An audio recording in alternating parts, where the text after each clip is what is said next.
Hello, chère communauté du grand changement.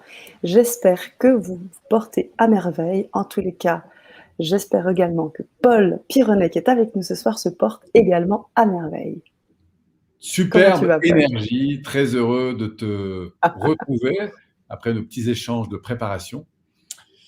C'est Donc, ça, aussi de retrouver ta communauté. On avait déjà fait un petit truc ensemble, une petite soirée ensemble au mois de juin. en juin, En tout plus, à j'ai eu fait. un été bien chargé, mais après quelques vacances que je suis en train de terminer. Je suis très heureux de te retrouver, de retrouver ta communauté. Merci, merci beaucoup, Paul. Et on est toujours très content de t'accueillir. On a pris le temps lors de la conférence dernière de te présenter, mais l'idée, on a déjà des gens qui se connectent, on a déjà cette belle communauté qui est avec nous. Je vous invite, chère communauté, bien évidemment, lors de cette Vibra conférence, de nous écrire, de poser vos questions, de nous liker, de partager aussi cette conférence qui sera bien évidemment, qui est publique et qui pourra donc être visible par tous. Je vous salue et je salue Laurent qui est avec nous, qui nous dit yes, au top. Hello à vous deux. Génial. Hello Polo, Sana. Bon. Génial. Faites-nous savoir que vous êtes avec nous, la communauté. Faites-nous savoir que vous êtes connectés. Je rappelle que cette conférence sera aussi disponible en replay, donc vous pourrez bien évidemment la revoir, re-revoir. Et comme je le disais tout à l'heure, la partager. Alors, on va rentrer dans le vif du sujet. J'aimerais juste, si tu veux bien, si je peux t'appeler Polo, je crois que ça, c'est déjà... Absolument, Hein, absolument, on est absolument. déjà sur ce plan.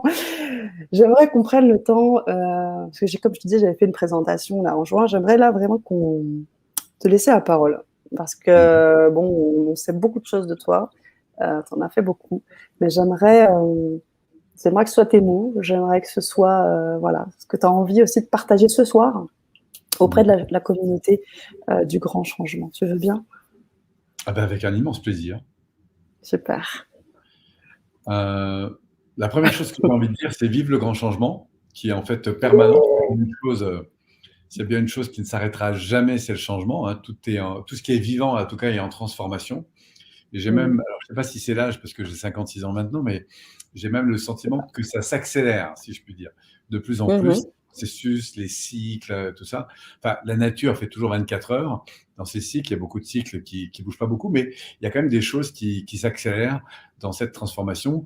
Je crois aussi lié au fait que le développement de cette transformation nous apporte, on le voit, des outils, des technologies, des savoir-faire, des connaissances, des relations. Il y a une espèce de démultiplication de possibilités qui font que je crois que ça accélère ce processus de changement.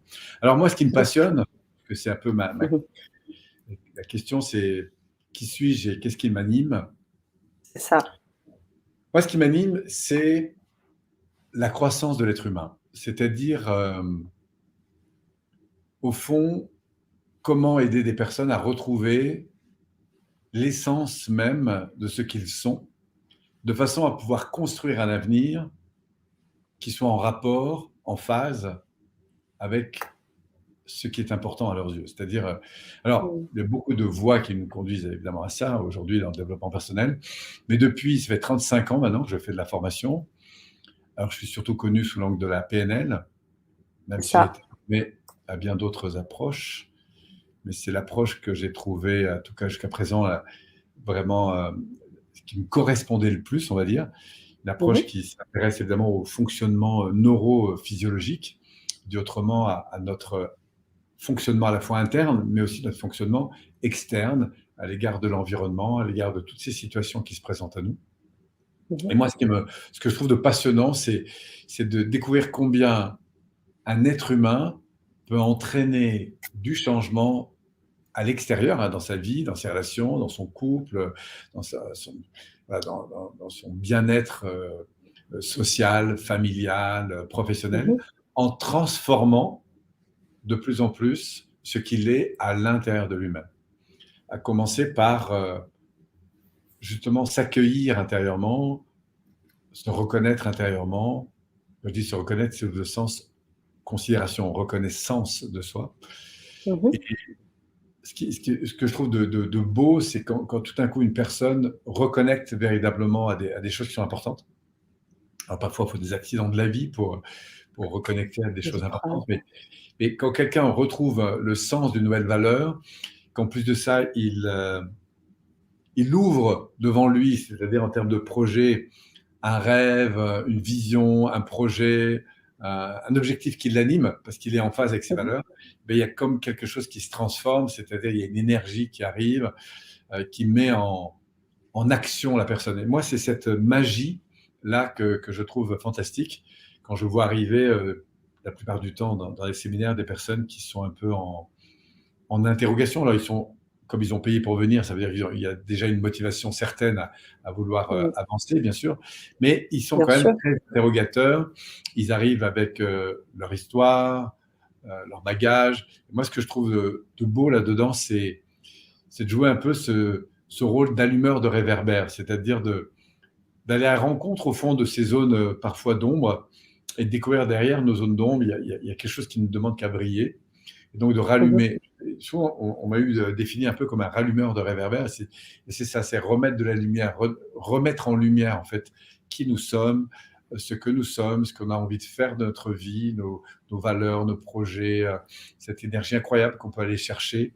Et de fait, d'améliorer à la fois cette relation à soi-même et en même temps, dans cette interaction au monde, eh bien, d'améliorer mon rapport à l'environnement.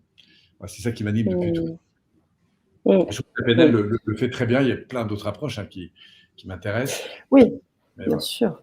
La Gestalt-thérapie, l'énéagramme, l'andragogie, Oui, euh, l'analyse transactionnelle, bien évidemment l'hypnose, et tu en parlais aussi, la PNL, tout à l'heure. Et tout ça fait de toi cette personne-là. Et puis tu vois, quand tu parlais du développement humain, moi j'entendais ce mentor qui t'a un peu aidé aussi, Lanza Del Vasto, qui t'a aussi apporté des éléments, qui est lui-même disciple de Gandhi. Je pense que cette vision du développement, elle était en germe, elle était chez toi. Tu l'as dit, effectivement, nourrie par la suite avec les éléments de la vie, mais je pense que c'était en toi assez tôt. alors oui, là tu fais référence donc effectivement d'où je viens, c'est-à-dire que j'ai une particularité effectivement, c'est que je suis né en communauté, sur les plateaux du Larzac, là, un peu au-dessus de chez toi d'ailleurs. C'est d'autant plus rigolo que j'y suis retourné il n'y a pas très longtemps pour faire un film un peu sur mon histoire. Et Ouais. effectivement, c'est une communauté qui a été fondée par, tu l'as nommé, Lanza Del Vasto, qui est un homme qui a vécu avec Gandhi, notamment pendant la libération de l'Inde, et qui a été, on va dire, en France, notamment, un des premiers grands leaders qui ont agi justement avec cette force de la non-violence pour aller lutter contre des aberrations. On parle de la guerre d'Algérie, on parlait à l'époque évidemment des paysans du Larzac, enfin, c'est un peu ancien, mais voilà, qui a été un des précurseurs, en tout cas, des mouvements non-violents.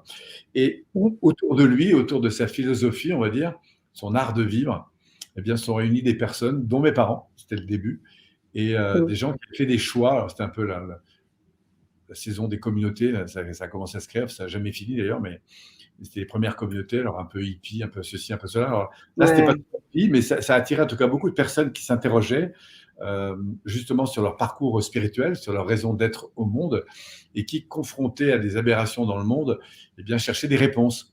Et donc, ils se sont retrouvés comme ça un certain nombre de personnes pour faire un Mmh. choix ou des choix de vie, à la fois de simplicité, voilà, où la place de l'homme avec un grand H, hein, de l'homme et de la femme bien sûr, mais en tout cas de l'humain, était importante. Et moi, né dans cette communauté, il y a deux choses qui m'ont marqué Mmh. fortement et qui ont probablement beaucoup coloré ma vie et notamment ma vie professionnelle.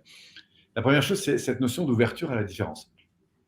Cette capacité à être curieux de ce qui est différent, ce qui n'est pas forcément différent, Ouais. hein, ce qui n'est pas forcément facile. Parce que vivre en communauté, c'est plus compliqué que vivre en société, parce qu'on est tous les jours avec des gens qu'on n'a pas choisis. Mais surtout, dans ce premier élément, ce que je trouve de très important, c'est l'ouverture à toutes ces situations qui ne nous plaisent pas. Ce n'est pas seulement des personnes ou des situations de gens avec qui on peut être en conflit. C'est vraiment les situations avec lesquelles on peut se sentir en décalage. Et comment, justement, épouser ces situations pour co-créer avec. Ça, c'est la première chose, Mmh. d'ouverture à la différence, et j'y reviendrai probablement dans nos échanges. Et la deuxième, et qui a beaucoup aussi marqué ma vie, notamment par la suite, c'est le fait d'avoir été très jeune au contact de personnes qui avaient fait des vrais choix de vie. Parce que Mmh. certains avaient justement accepté de sortir, on va dire, parfois de situations de vie ou sociales particulièrement confortables, mais des Mmh. situations qui étaient plus vraiment en phase avec qui ils étaient. Donc, ils ont fait des choix d'aller, justement, pour des raisons de valeur, pour des raisons de projet, eh bien, se retrouver dans cette communauté, en l'occurrence. Et ça, Mmh. c'est fort parce que quand on vit enfant avec des gens qui, voilà, qui sont missionnaires, en fait, hein, qui sont portés C'est par un ça, grand projet, par une, par un voilà, sens. et voilà, par un sens qui est fort, Mmh. et bien, sur un plan spirituel, ça marque, en fait. Voilà, parce qu'on s'aperçoit que face aux contraintes, quelles qu'elles soient, ce qui nous rend heureux, c'est le fait d'être cohérent avec ce qui est important à nos yeux, ce qui est important à l'égard de l'avenir, et ce qui est important à l'égard de l'environnement avec lequel on vit ou pour lequel on se bat parfois. Voilà. Mmh. Donc, c'est ça qui fait la force pour moi et la beauté de la vie, c'est cette notion de cohérence entre qui je suis, ce que je fais et vers où je vais. Mmh. Et voilà. Donc ça a été Et très du coup, marquant hein, ouais. dans mon enfance, parce que par la Mmh. suite, même si après j'ai eu quelques années un peu compliquées parce que j'ai quitté le Larzac justement pour arriver à Grenoble, vivre dans un quartier difficile et puis connaître là pour le coup la polarité opposée. Mais par Mmh. la suite, après une enfance où je me suis quand même pas mal battu pour m'en sortir, est arrivé à terme le développement personnel et, et moi qui étais beaucoup enfermé, si je puis dire, dans ce besoin de performer, de réussir ce que je faisais d'ailleurs, hein, Mmh. notamment du secours et tout ça. Mais euh, ce que j'ai découvert après, c'est vraiment le fait que je ne suis pas qu'un faire humain, mais un être humain. C'est-à-dire, je ne suis pas seulement là pour agir et faire des choses et Mmh. aller vers des Mmh. projets, avoir des résultats et briller aux yeux des autres. Non, je suis là pour vivre une expérience humaine. Et c'est en ça qu'elle devient spirituelle. Euh, en mettant de la qualité dans mon quotidien, de la qualité dans ce que je vis, en prenant en compte de plus en plus ce que je suis, la sensibilité qui est la mienne, et puis apprendre à co-créer en permanence avec ce qui se présente, ce qui évolue, ce qui se transforme.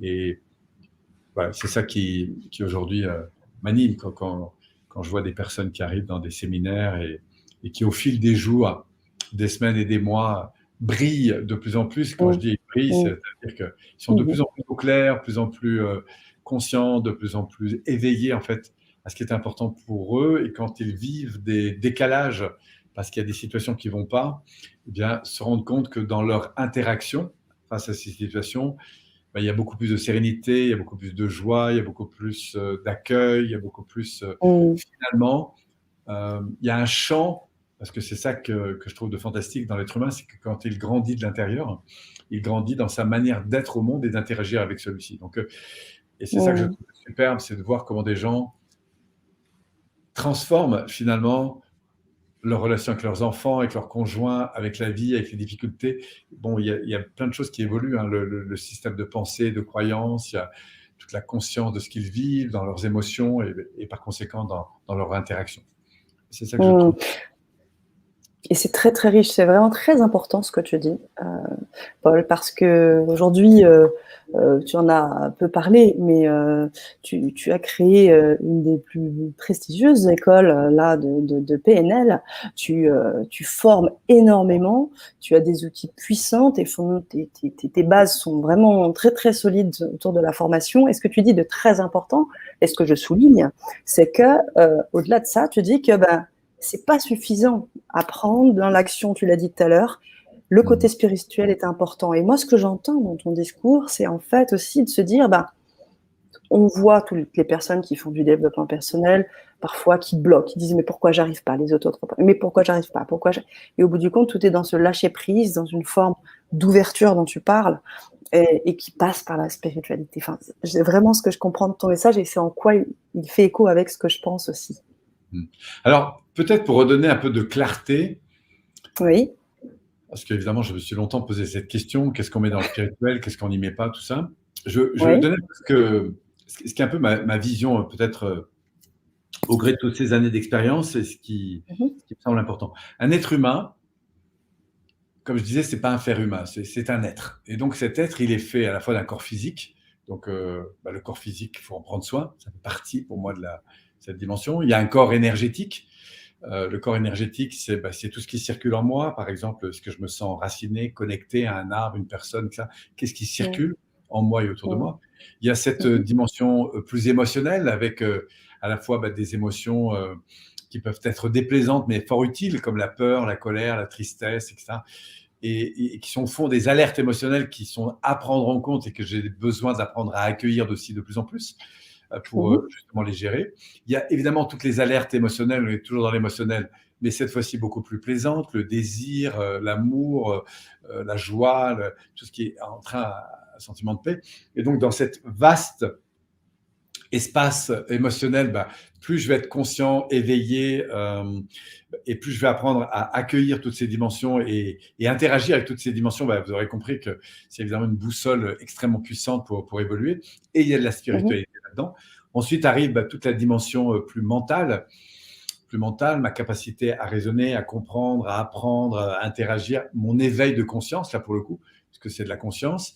Et puis enfin, on rentre dans une bulle encore plus large avec cette dimension plus, entre guillemets, spirituelle, bien qu'il y ait de la spiritualité partout, mais parce qu'elle se définit pour moi, par ma reliance, à la fois à mon intériorité, à mon infini intérieur, mais aussi mon infini extérieur, qui englobe à la fois l'espace, mon entourage, mais aussi le temps, le passé, le futur, et finalement ma relation à la terre, aux arbres, à l'eau, au monde, aux étoiles, à Dieu, à l'infini, etc. Et plus je rentre là-dedans, plus ensuite, je peux m'interroger sur, pour moi, la dernière dimension qui est au-delà de ça, mais qui est aussi spirituelle, c'est ma dimension onirique, c'est-à-dire tout ce qui a trait à l'espoir en termes de contribution que j'ai à l'égard de tous ces environnements. Soit ma famille, mes proches, c'est quoi mon espoir en termes de contribution, en fait, que ce soit vis-à-vis de mes enfants, de mon conjoint, de mon entreprise, de la société, de la nature, et de tout quelle trace je vais laisser et pour quelle contribution finalement je suis là.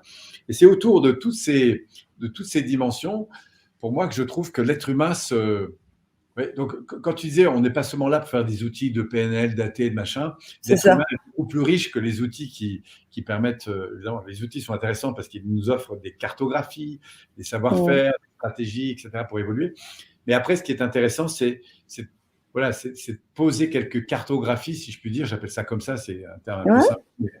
Mais pour mieux comprendre, en fait, qu'est-ce que ça veut dire que d'évoluer intérieurement dans toute cette dimension spirituel. L'être humain, c'est plusieurs étages. C'est ça que je trouve de magnifique. Il y a plein d'approches. On peut faire de la PNL, c'est une belle voie. C'est vrai que j'ai une belle entreprise, mais il y en a plein d'autres de belles entreprises qui font de l'accompagnement. Il y a des coachs fabuleux partout. Il y a des approches fabuleuses, que ce soit sur le corps, sur l'énergie, sur les émotions, sur le mental, sur le spirituel. Il y a plein de voies. Et ce que je trouve intéressant, c'est justement d'aller à la rencontre de soi-même. On va en parler bientôt parce qu'on a le projet de faire une conférence sur l'énéagramme. C'est ça. Je trouve que l'énéagramme est quelque chose de fabuleux parce que ça offre véritablement un GPS.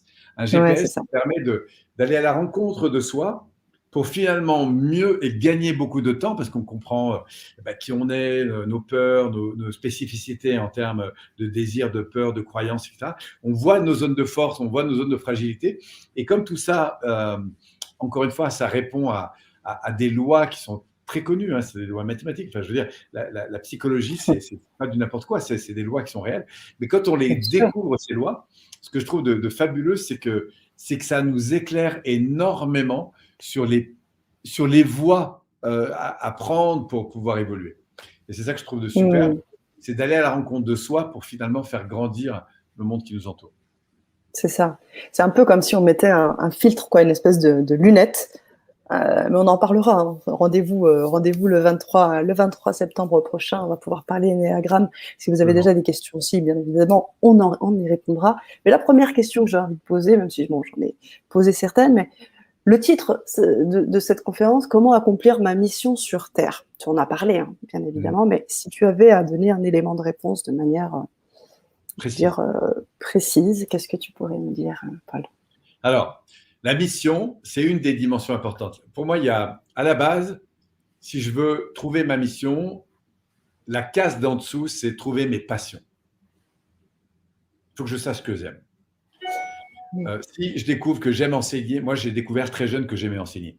Pourquoi? Parce que j'ai fait du sport, je l'ai enseigné. J'ai fait des arts martiaux, je l'ai enseigné. J'ai fait la natation, je l'ai enseigné. J'ai fait du secourisme, je l'ai enseigné. J'ai fait de la conduite apprendre à piloter des motos pour faire des trucs un peu particuliers. Je l'ai enseigné.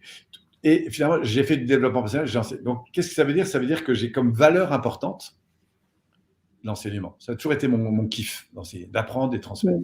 Donc, après, il y a plein d'autres choses, mais si on veut trouver sa mission, la case d'en dessous, c'est trouver sa passion. Ensuite, donc ça, c'est la première chose que j'invite à faire, c'est quoi qui m'anime? C'est quoi mon kiff dans la vie? C'est quoi mes désirs? Qu'est-ce que j'aime? À partir de là, qu'est-ce que ça me met en joie? Et quand j'agis dans cette direction-là, je me sens un peu accompli, en fait. Je sens que c'est vraiment ça.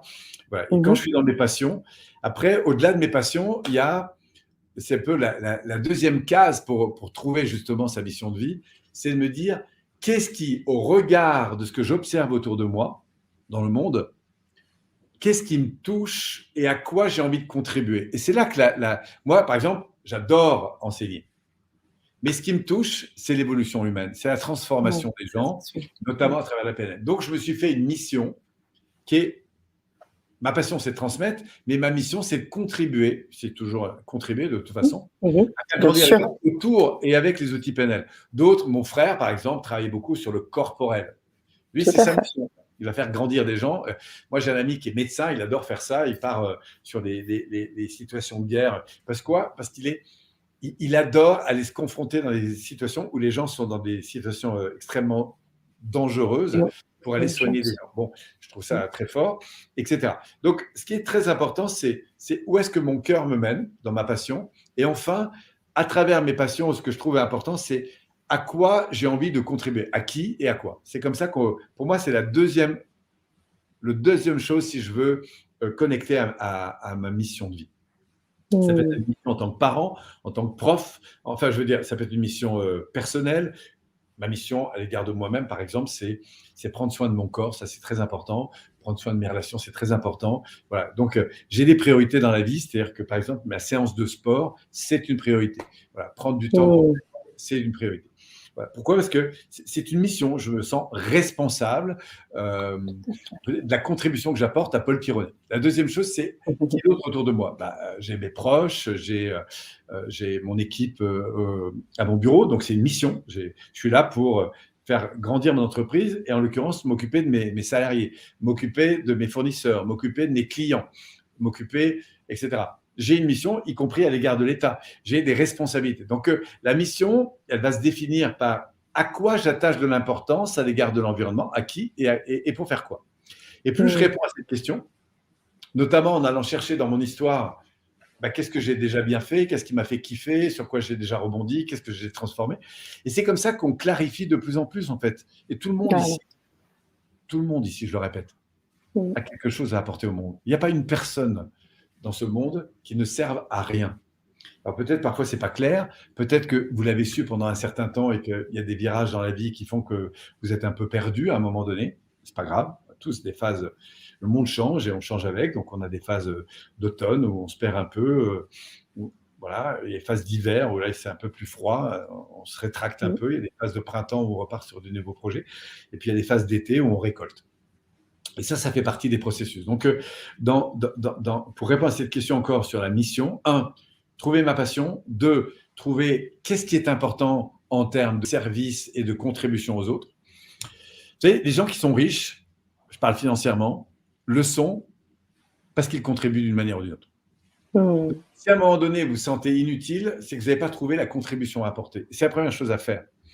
C'est trouver à quoi je peux servir, à qui je peux servir. Et parfois, c'est autour de soi, à ses enfants, à son conjoint, à ses amis. Et comment je peux servir ma communauté? Comment je peux servir l'environnement? Voilà. Donc ça, c'est comme ça qu'on va vers sa mission. Et plus on va vers sa mission, plus après, on peut trouver au cœur de sa mission ce que je vais appeler sa vocation. Ça, alors, en Ikigai, c'est assez connu, hein, c'est cette espèce d'essentiel pour lequel je sens que des gens sont prêts à me payer. Ou en tout cas qu'à travers ce produit, ce service, etc., je sens que je vais pouvoir monter, entre guillemets, un business. Pas forcément le terme le plus approprié, mais en tout cas, je vais apporter un service qui, lui, va me permettre de grandir parce que les retours que je vais avoir vont contribuer économiquement ou autrement, en tout cas, à me faire évoluer. Et c'est là que Mmh. l'échange est important parce qu'on ne peut pas grandir sans l'environnement. Mais il faut savoir comment servir cet environnement et c'est ensuite l'environnement qui nous fait grandir. Voilà. Ça ne peut pas aller que dans un sens, en fait. Mmh. Mmh, merci. Merci Polo. Bah, effectivement, merci. Donc je retiens, passion, je retiens, contribution et je retiens vocation et c'est important, vraiment très important ce que tu dis aujourd'hui sur la chaîne aussi parce que tu vois, on a des intervenants de tout, je dirais, de Bon, ouais. spécificité et tous bords et ce que je lis dans ce que tu dis dans ce message, c'est l'importance d'être à la fois, dans cette matrice, dans le concret de la vie, et ça ne nous empêche pas d'être complètement dans quelque chose de très spirituel. Tu nous expliques là, en gros, qu'on peut vivre dans la matrice en étant heureux, quoi, et en vivant sa mission. Ah oui, parce que, en fait, ce qui va nous rendre, ce qui nous met dans le bonheur, c'est ça qui est fabuleux. C'est que je peux être dans le bonheur en étant sous un pont et en faisant la manche, Mmh. démuni de tout. Je peux être dans le bonheur. Pourquoi? Mmh. Parce que le bonheur va être directement la conséquence de la qualité de ce que je partage avec mon environnement, que ce soit mon chien, Mmh. mes plantes, mon conjoint, mes enfants, la nature qui est autour de moi. C'est dans cette qualité de lien, dans cette intimité, dirais-je, hein, cette qualité d'échange que je peux avoir Mmh mh. avec une personne ou avec un ensemble de personnes ou avec un environnement. C'est cette qualité d'échange qui fait. Même dans ma voiture de sport, si j'ai une qualité de lien avec ma voiture de sport, parce que j'aime, je parle bien d'amour là, hein, j'aime l'objet, j'aime la vitesse, j'aime la stimulation, j'aime, je sais pas, alors du coup ça me met en joie et j'ai envie d'agir là-dedans, tu vois. Je vois.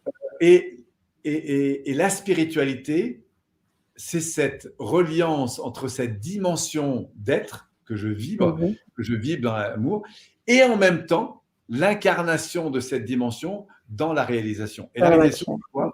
C'est Mmh. plus la dimension émotionnelle, la dimension, on pourrait dire identitaire, ce que j'ai, mes valeurs, ce que je suis, etc., Mmh. ou mes fibres identitaires. C'est la dimension de la réalisation. C'est-à-dire, là, je suis plus sur un axe, c'est au bout de ça que je vais trouver de la réussite, c'est-à-dire du succès. Je suis plus sur un axe fonctionnel. Je fais des choses. Par exemple, pour monter cette conférence, Mmh mh. tu es obligé de faire appel à beaucoup de technologies, à du Tout à fait. savoir-faire, à des connaissances, à une équipe.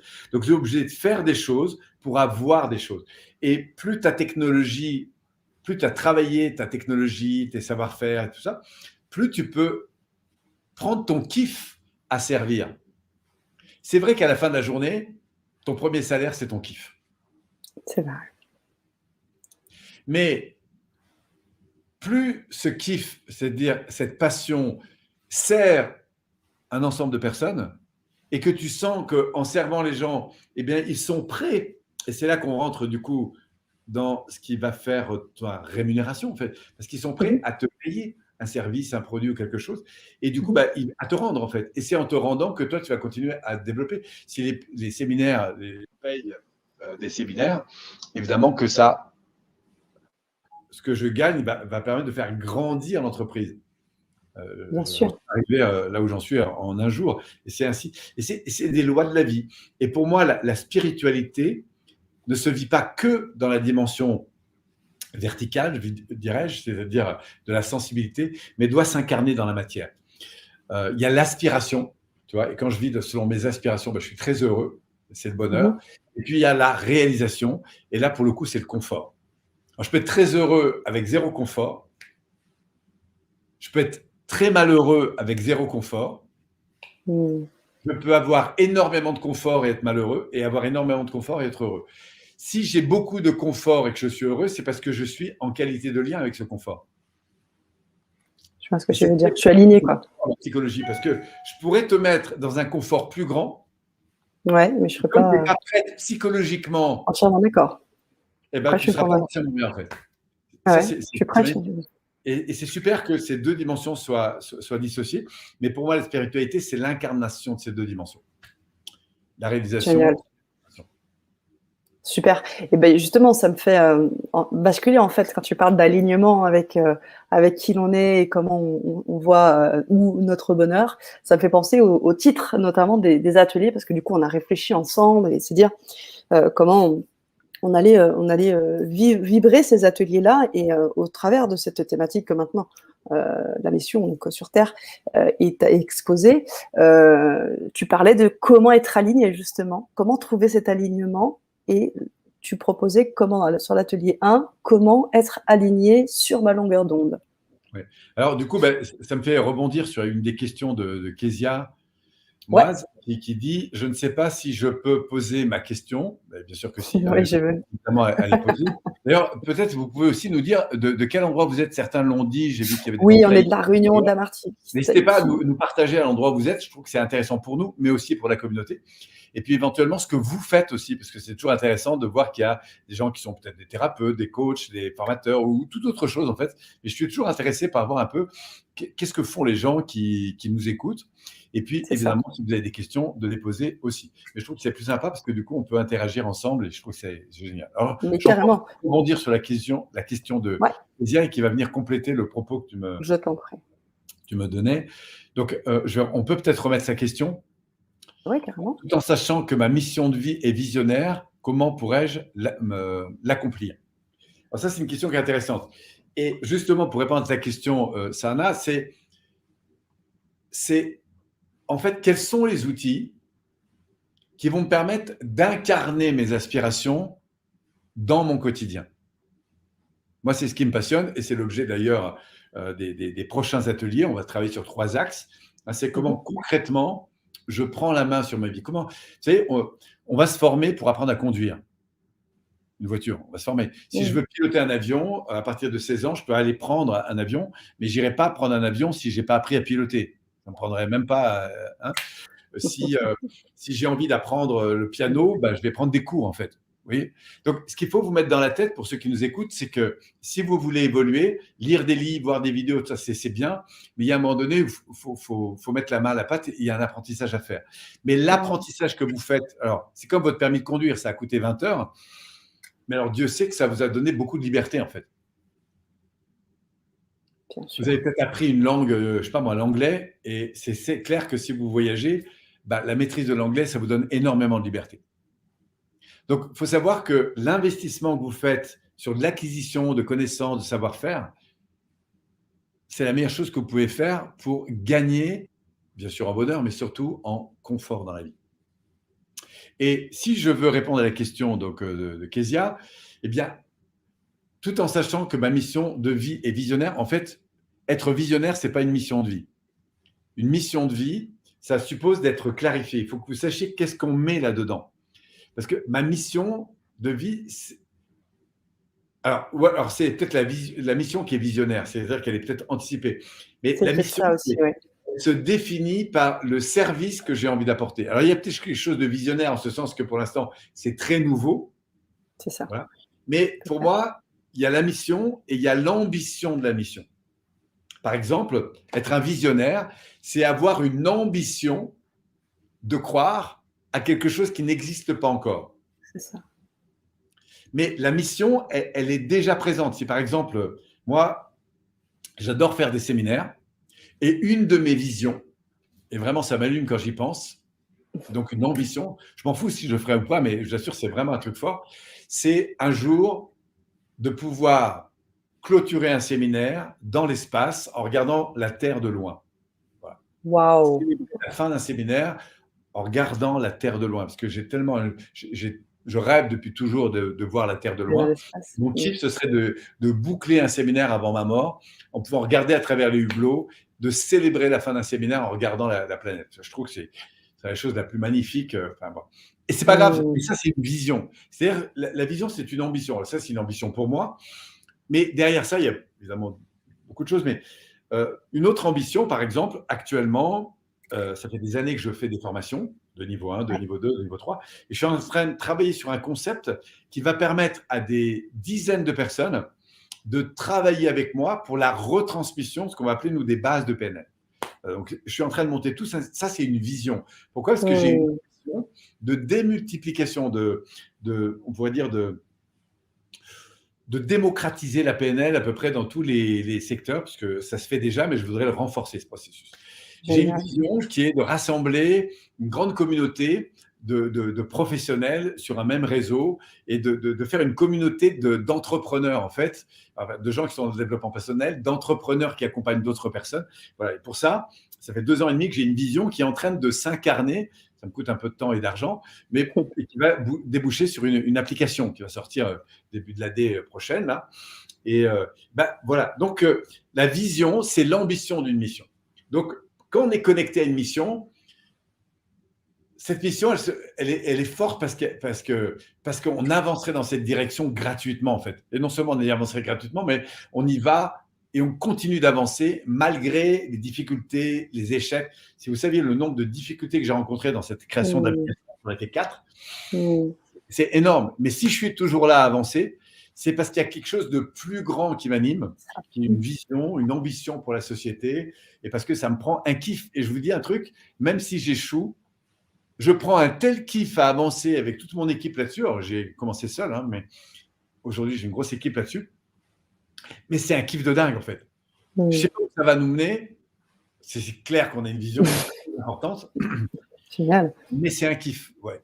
Et c'est ça qui est puissant quand on commence à faire du développement personnel, à aller à la rencontre de soi avec, pas seulement en lisant un livre, en regardant 3 vidéos, je veux dire, hein, c'est davantage, eh bien, on s'éclaircit de l'intérieur et on sent les voies vers lesquelles on doit aller, on sent avec qui on a envie d'avancer, on sent dans quel contexte on peut aller et on sent qu'est-ce qui nous correspond vraiment. Et en entrant de plus en plus dans cette dimension, on acquiert une espèce à la fois de sensibilité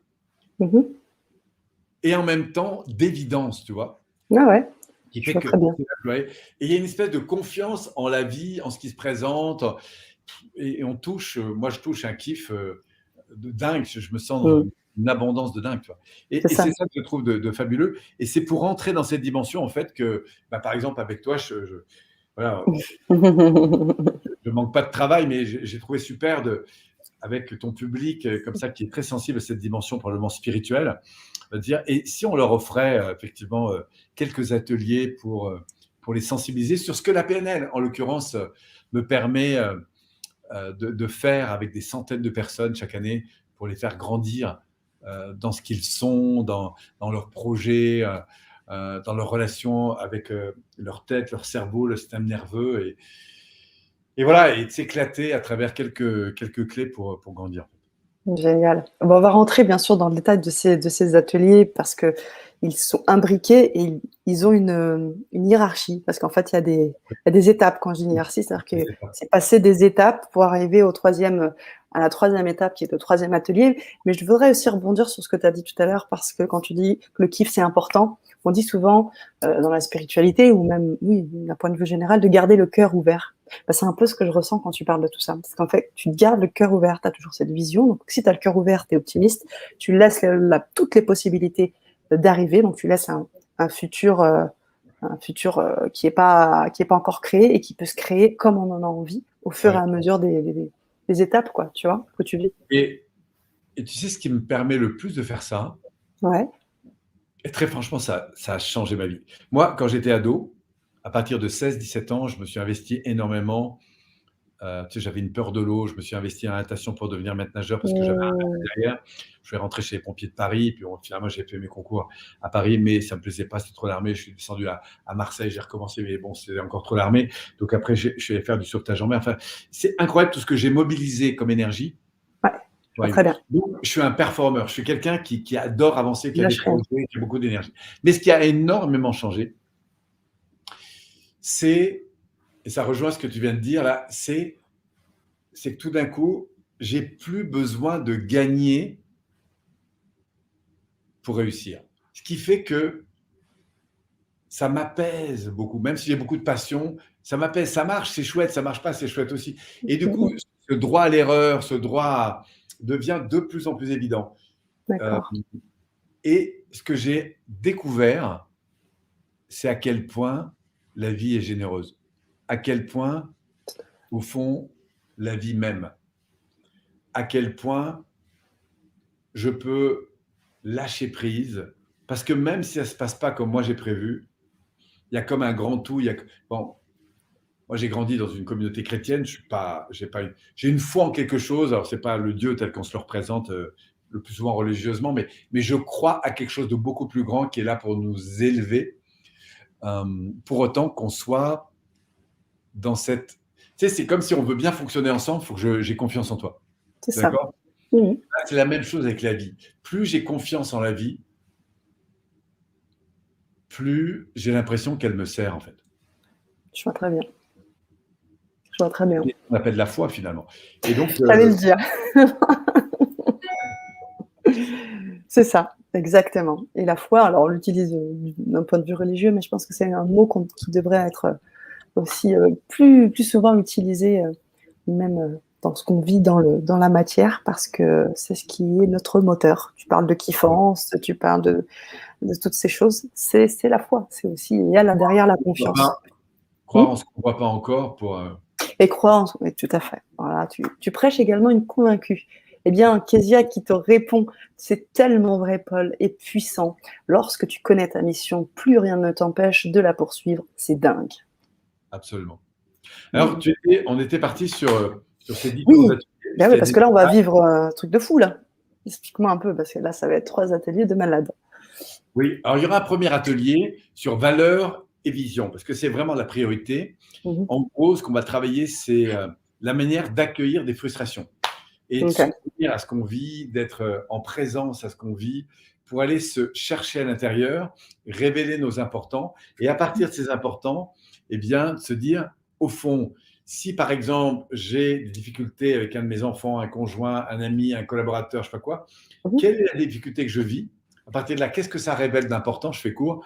Et enfin, si ça se passait mieux, ça se passerait comment? Et comment ensuite, on va mobiliser le cerveau et le système nerveux à justement mettre l'attention sur, au fond, si ça se passait mieux, ça se passerait comment, pour reprogrammer le cerveau qui, lui, ne fonctionne beaucoup en habitude dans, dans une attitude finalement plus adéquate par rapport à ce à quoi je vais. Donc ça, c'est très important parce que la vibration dans laquelle nous sommes est déterminante, ça, tu le sais bien. Ouais. Rien que ça s'appelle Vibra. Fréquence. Et ce qui est très intéressant, c'est que quand on accueille une frustration, on se rend compte que si on n'est pas encore satisfait, c'est parce que au fond, on n'est pas encore dans cette fréquence-là. Donc, nos frustrations nous permettent de détecter les fréquences supérieures. Et à partir de ces fréquences, se dire, au fond, si demain ça se passait mieux dans ma relation, si ça se passait mieux dans mon travail, si ça se passait mieux dans tel examen, si ça se passait mieux dans cette situation que j'ai du mal à gérer, ça se passerait comment? Et là, on va voir comment régler le cerveau et le système nerveux pour que justement on change de fréquence. Et à partir de cette nouvelle fréquence, on ait non seulement intérieurement une attitude différente à l'égard de l'environnement, mais du coup, on impacte aussi l'environnement d'une manière différente. Et c'est vraiment des outils puissants. On voit ça dès les bases en PNL. Et voilà, je voudrais du coup parler de ça, faire des démonstrations et expérimenter ça sur un atelier. Et ce sera le premier atelier parce que c'est la priorité numéro 1, quelle que soit la difficulté que vous avez ou que vous n'avez pas encore ou la situation dans laquelle vous avez envie de progresser. Soit vous rencontrez une frustration et vous dites, bon, comment je vais la gérer? Soit vous avez une ambition, c'est-à-dire vous aimeriez être mieux dans telle situation, etc. Et comment mobiliser le cerveau et le système nerveux pour justement changer de fréquence et vous aligner sur ce à quoi vous aspirez vraiment. Génial. Donc, on va voir que penser solution, ce n'est pas suffisant. Il faut derrière aller chercher des valeurs. Avoir un objectif, ce n'est pas suffisant. Il faut que je connecte au système de valeurs qui est derrière pour moi et pour mon environnement. Et après ça seulement, on va pouvoir se dire, au fond, il faut que je fasse quoi? Très souvent, quand les gens ont des difficultés, ils me disent, Polo, toi qui, etc., qu'est-ce qu'il faut que je fasse? Je dis, attends, avant que tu fasses, on va d'abord t'aider à ressentir, clarifier ton important. Et ensuite, on va passer par 5 petites étapes, là, tu vas voir, pour te réaligner à l'égard de ce à quoi tu aspires, pour changer de fréquence. Donc ça, c'est vraiment l'objet du premier atelier. Ça marche. Ça me fait penser un peu tu sais, à ces ondes radio, quand on cherche vraiment à chaque fois la bonne fréquence. C'est ça. C'est ce qu'on... La bonne station. Moi, j'ai des parents, par exemple, qui me disent, ah là là, c'est fou, je sors de ton séminaire, j'ai travaillé sur la visualisation avec mon fils, je ne sais pas ce qui s'est passé, Mais jusqu'à présent, ça a, entre guillemets, merdé, quoi. Ouais, ouais. Là, tout d'un coup, il y a, je sais pas ce qui s'est passé, mais il a changé d'attitude, il a changé de lui. Pourtant, j'ai pas l'impression d'avoir. Mais si, tu as changé parce que tu te rends pas compte qu'intérieurement, tu as changé de fréquence. En fait. Voilà. Bref, donc on va parler de ça. Ça, c'est Ça le premier marche. atelier. Ok. Le deuxième, il est plus axé sur le monde intérieur, sur le plan de l'intelligence émotionnelle. C'est-à-dire que il faut reconnaître ces fréquences que vous vivez parfois, mais que vous avez parfois du mal à retrouver. Et donc, du coup, on va aller identifier ces fréquences et surtout apprendre à changer volontairement de fréquence. Mmh. Comment, face à une situation, je repère que mon corps n'est pas dans la bonne fréquence. Et comment, que ce soit avec mon corps, avec mes émotions, avec tout ça, comment je vais aller reconnecter à la bonne fréquence. Par exemple, si je travaille sur un objectif, que j'ai bien identifié l'objectif, ok, je me suis connecté à la bonne fréquence, je me sens vraiment bien, et quand je repense à l'objectif, je sens intérieurement que je suis complètement dans une disposition plus ouverte, ça semble plus facile, je suis plus enthousiaste à l'idée d'y aller. Donc ça, c'est la première forme de changement. Et après, ce qui est intéressant, c'est que la nature même de cette vibration intérieure, cette fréquence, eh bien, comment je peux aller la retrouver facilement? Et notamment, on verra qu'il y a des tas de moments où vous êtes en très bonne fréquence, parce que la fréquence, c'est quelque chose qui varie. Voilà. Tout à fait. Après, on s'y installe un peu par habitude, mais ça va. Et comment je peux aller chercher dans mon passé des situations qui sont particulièrement bien passées pour justement alimenter l'avenir. Donc, on rentrera dans le deuxième atelier dans une gestion plus particulière, plus renforcée de ces mécaniques neuro-émotionnelles pour apprendre justement à changer de fréquence, à repérer ces fréquences et à les transformer. Ça, c'est vraiment un kiff pour moi de faire ça, j'adore. Atelier hyper important, j'ai envie de dire, parce que comme tu le disais, les émotions, comme tu dis, elles varient et elles ont une longueur d'onde. Donc des émotions, on va dire, amènent aussi des ondes basses. Bon, souvent, on se dit, il y a des basses vibrations, on est en basse vibration, on a du mal à remonter, on reste dans la dépression, dans ce genre de choses. Et ce que tu disais tout à l'heure, c'est comment on traverse en fait ces émotions et comment on arrive à remettre le curseur de la radio, voilà, se remettre sur sa propre expression, qui n'est pas toujours évidente. Quand on est dans des hautes vibrations, c'est génial, mais parfois, il est difficile de sortir de ces basses vibrations, notamment en fonction des émotions, comme je te le disais, qui, je pense, ont des vibrations plutôt négatives, enfin pas négatives, mais basses, je dirais. Et puis, ne serait-ce que reconnaître que parfois, je sens que je ne suis pas dans la bonne fréquence. Tu vois, encore pas très longtemps, j'avais des vidéos à faire. Je m'y suis pris 23 fois pour faire une vidéo. Okay. Bon, là, je me suis dit, bon, Polo, c'est bien, tu as bien pris ton texte, mais tu n'es pas dans la bonne fréquence. En fait. Je sais pas ce que tu veux dire. C'est reconnaître qu'on n'est pas dans la bonne fréquence et se dire, bon, bah, voilà, on lâche prise, on va faire autre chose. Là. Et puis le lendemain matin, je me réveille, et là, j'ai vraiment changé. Et c'est vraiment étonnant de voir le même discours dans une bonne fréquence et dans une mauvaise fréquence. En fait. C'est ça. C'est le même propos, mais ce n'est pas du tout la même énergie. Donc, c'est aussi ça qui est intéressant, c'est apprendre à reconnaître ces fréquences et à savoir aussi qu'à un moment donné, ce n'est pas la bonne fréquence, ce n'est pas le moment. Alors, on sait tout ça un peu intuitivement, mais ce qui va être intéressant, c'est de le révéler plus encore sur un plan émotionnel. Et concret avec des clés, avec des exercices. Je rappelle, on a vraiment cette chance. Merci beaucoup, Paul, franchement, parce que ce sont des ateliers exclusifs. Je sais que tu es hyper pris, tu as ton école, tu as déjà des choses bien calées. Donc, je tiens vraiment à te remercier au nom d'LGC parce que ces ateliers sont vraiment des pépites, sont partie des pépites d'LGC. Je vous invite vraiment à suivre parce que vous allez avoir des éléments, des clés. Je rappelle que ces Zooms vont être enregistrés, donc vous allez pouvoir les revoir, vous allez pouvoir reprendre ensuite des notes, parce que je pense que sur le moment, je pense pas que tu invites tout de suite à prendre des notes, je sais pas comment tu fonctionnes. On parlera des prérequis. On donnera quelques notes, mais surtout c'est de la pratique. D'accord. Je vais donner des choses qui sont simples, en fait. Voilà. Mais le fait de les travailler, de les expérimenter, parce qu'on peut les comprendre vite, mais ça ne veut pas dire qu'on les a vécues. Et pour moi, le point important, c'est l'expérience. Parce que l'expérience, elle est marquante, elle transforme. Voilà, comme vous verrez, c'est à la fois accessible, très sympa et applicable dans votre vie quotidienne. Et même si vous l'avez déjà vu, il y a des choses que vous avez peut-être déjà vues, mais que vous allez voir avec plus de profondeur et de finesse. Et faites-moi confiance, ça fait longtemps que je fais ça, donc je le fais bien.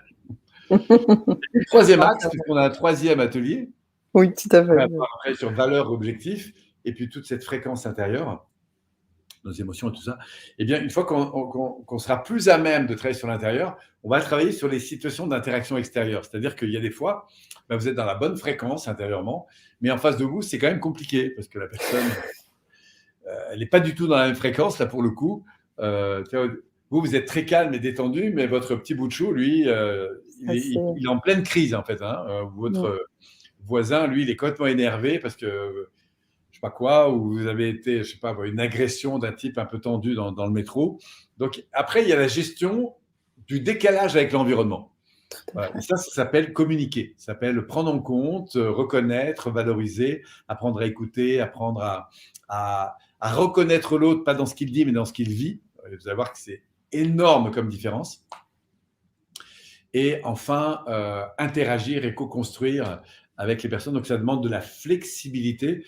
Moi, j'appelle ça de la communication 4x4 parce qu'on apprend à adhérer à des terrains qui sont parfois très accidentés. C'est vrai. Arriver très très bien, mais en face de soi, on a parfois des gens qui ne nous comprennent pas, des gens etc.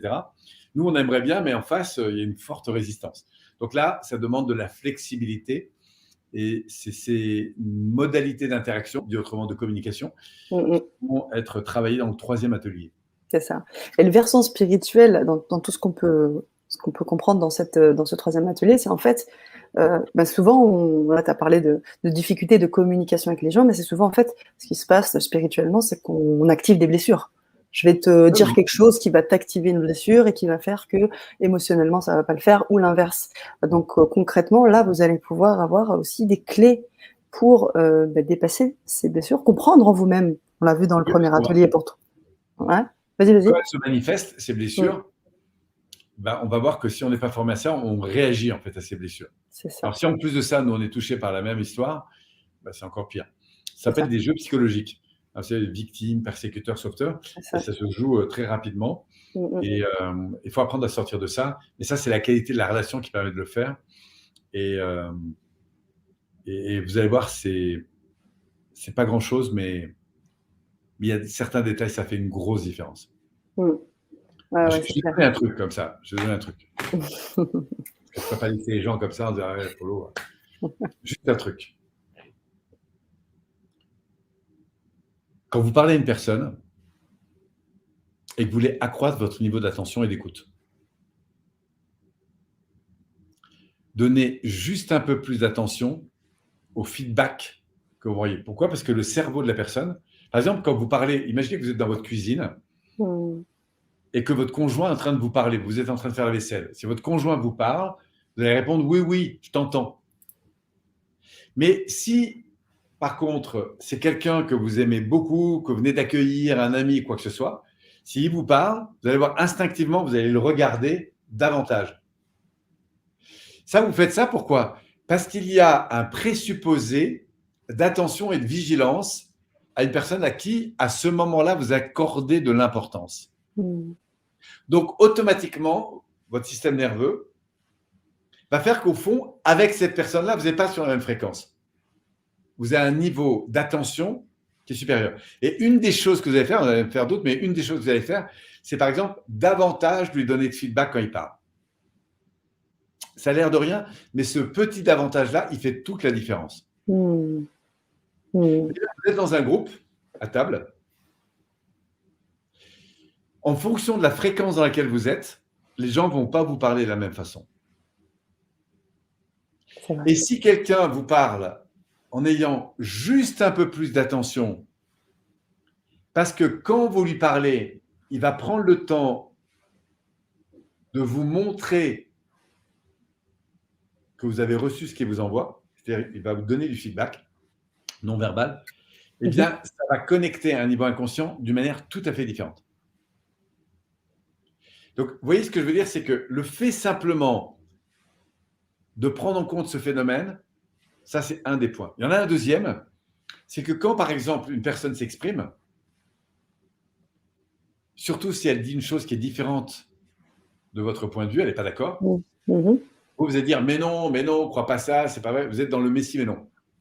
Eh bien, ce « mais si, mais non », en fait, c'est un frein à la communication. Mais si vous ne l'avez pas repéré, vous partez dedans à vitesse grand V. Et plus vous êtes dans des relations affectives fortes, vos amis, votre conjoint, vos enfants, etc., ça part. Et une des clés qu'on va voir, en fait, mais dit comme ça ne sera pas suffisant, c'est la capacité que vous avez non seulement à donner du feedback non verbal à la personne, mais à reprendre avec succès, non pas ce qu'elle dit, mais ce qu'elle ressent. C'est bigrement Waouh. puissant. Bref, donc oui, c'est des petits détails qu'on va travailler ensemble, mais qui vont, dans votre quotidien, dès que ça commence à partir de travers dans vos relations, qui vont faire une énorme différence. Pas une petite, une énorme différence. C'est sûr. Et il y a de l'andragogie là-dedans aussi. Il y a Hein? beaucoup de choses maintenant, ouais. Ouais, ouais, ouais. J'imagine. J'imagine. Waouh. Voilà le programme de ces 3 ateliers. On vous invite bien évidemment vivement à vous inscrire pour que vous puissiez y assister. Je rappelle que ce sont des ateliers Zoom, donc vous aurez un lien Zoom et vous pourrez donc vous connecter sur ces 3 temps. Et ce qui est important, c'est que tu laisses un espace assez important entre les ateliers pour que justement il y ait le temps de s'exercer, de comprendre, pour faire des feedbacks et tout ça. Alors, non seulement il y aura du temps pour remettre en pratique, et puis après, pour ceux qui auraient envie, parce que curieux, il y a toujours des curieux qui veulent en savoir plus, bah, moi, je vous indiquerai où aller, en fait, pour trouver plus de contenu, parce qu'il y a beaucoup de contenu gratuit. Oui. Pour le coup, du contenu gratuit, mais qui sera en cohérence avec les questions que vous êtes posées.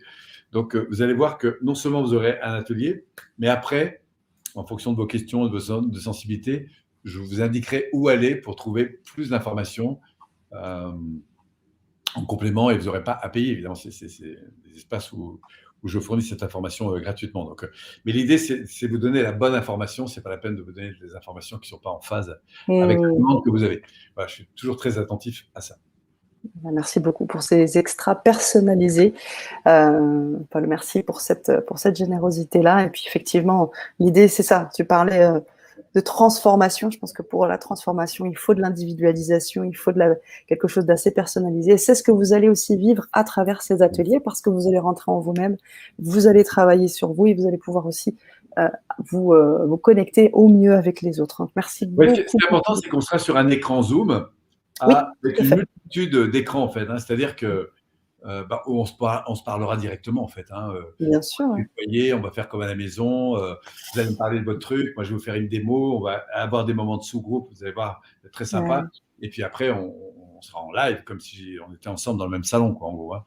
Moi, je suis pour l'interaction au maximum. Donc voilà, je suis sûr qu'on va se faire plaisir, parce que c'est le but. Carrément, carrément.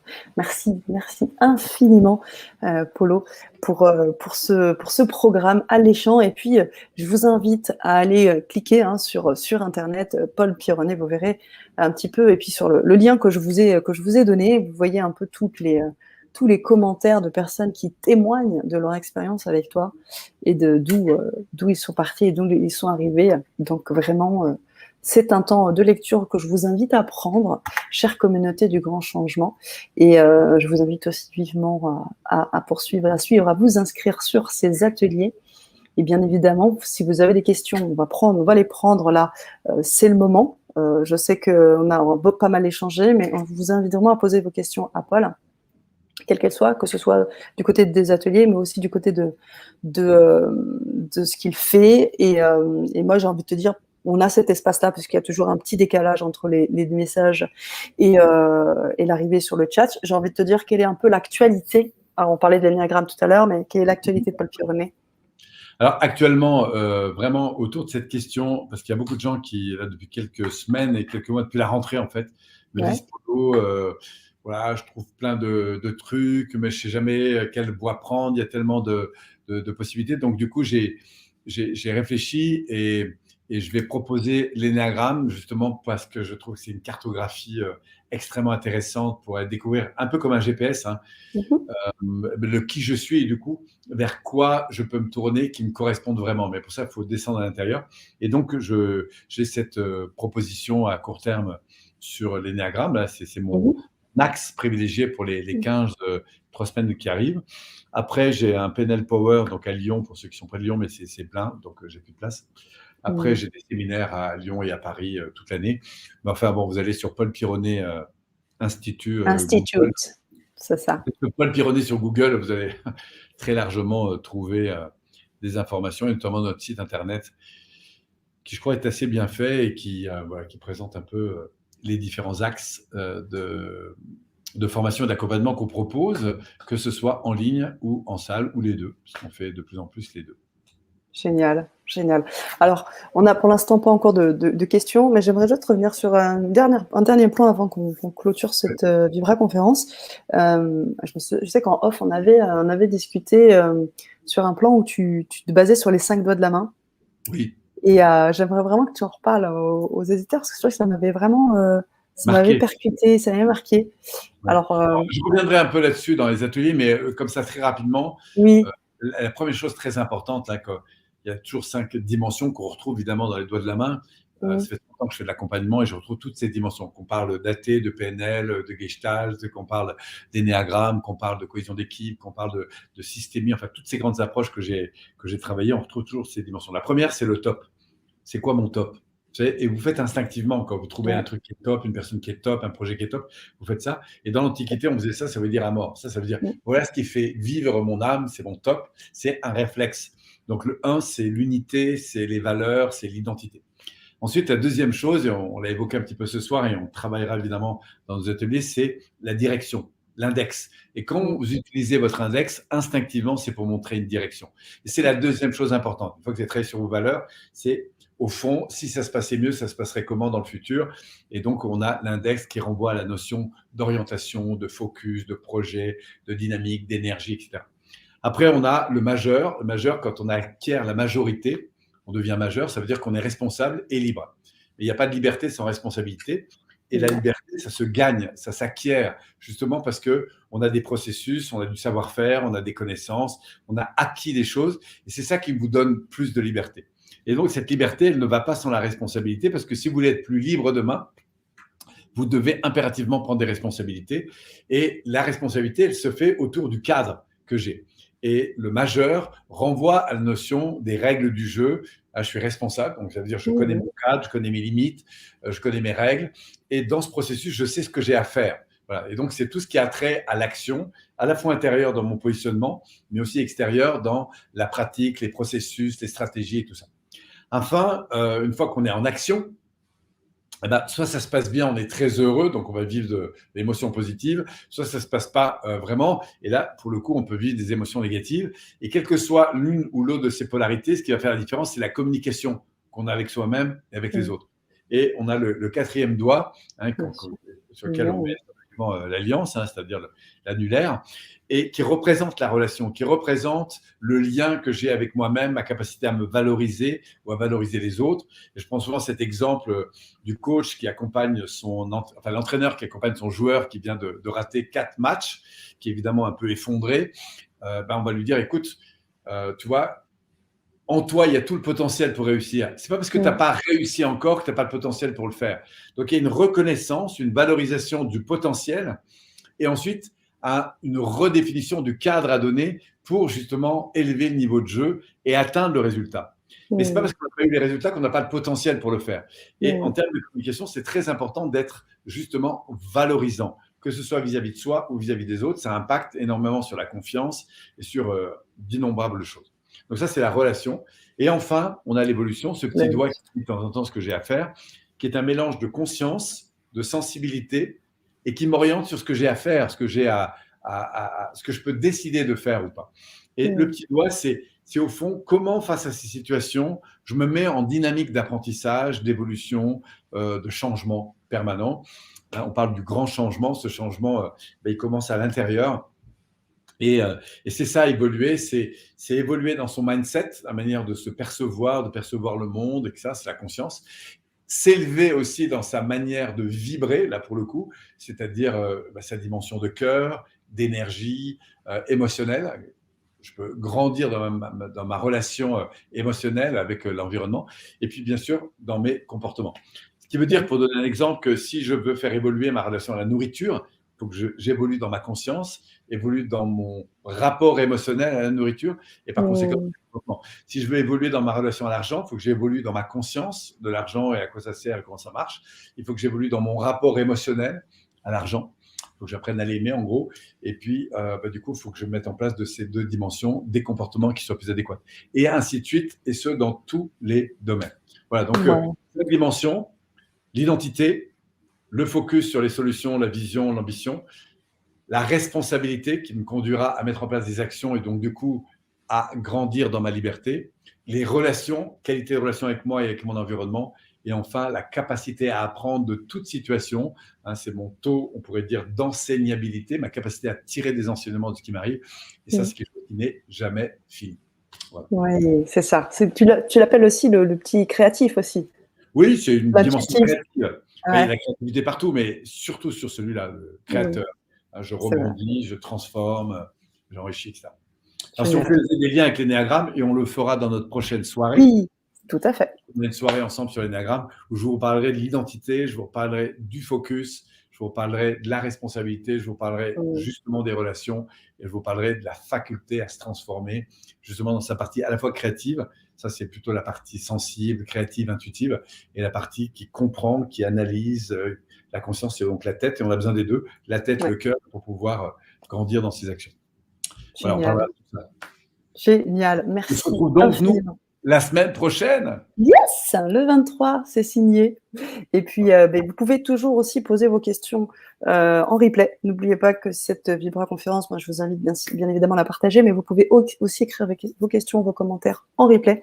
On prendra le temps aussi de regarder ce qui s'y passe pour pouvoir vous apporter les éléments de réponse autant que nous le pourrons. Merci infiniment à toute cette belle communauté du grand changement. Tu sais ce que je pense de toi, Polo. Je vous souhaite une magnifique soirée et à tout vite. Aussi, prenez soin de vous. À tout bientôt.